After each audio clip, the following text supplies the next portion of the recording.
Hello everyone. तो हम आज बात करने वाले हैं खेसारी लाल यादव जी और निशा पांडे का एक बहुत ही बेहतरीन बोलबम सॉन्ग के बारे में, जिसका पोस्टर आ चुका है और फुल वीडियो सॉन्ग का रिलीज डेट भी आ चुका है।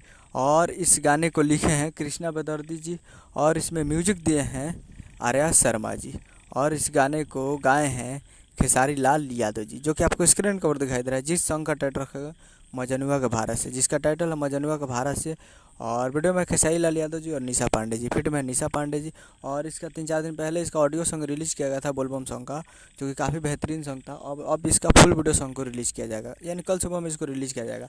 इसमें कमिंग सून है, लेकिन कल सुबह में आप लोग तैयार रहिएगा, क्योंकि वो भी ऑडियो सॉन्ग आया था, उस पर भी रिलीज डेट नहीं था, लेकिन वो आज आया था और कल सुबह में रिलीज हो गया था। वैसे ये भी आज आया है शाम को पोस्टर, और कल सुबह में आप लोग तैयार रहिएगा फुल वीडियो सॉन्ग के लिए देखने के लिए Khesari music world present Bhojpuri YouTube channel पे। तो कल सुबह में तैयार रहिएगा खेसारी लाल यादव जी और निशा पांडे का बोलबम पहला सॉन्ग वीडियो सॉन्ग देखने के लिए। यही अपडेट था। हम लोग चैनल को वीडियो चला, चैनल को सब्सक्राइब करें, बेल आइकन ताकि खेसारी लाल यादव जी के लेटेस्ट मिलाता रहे। वीडियो को लगी चैनल को सब्सक्राइब कीजिए।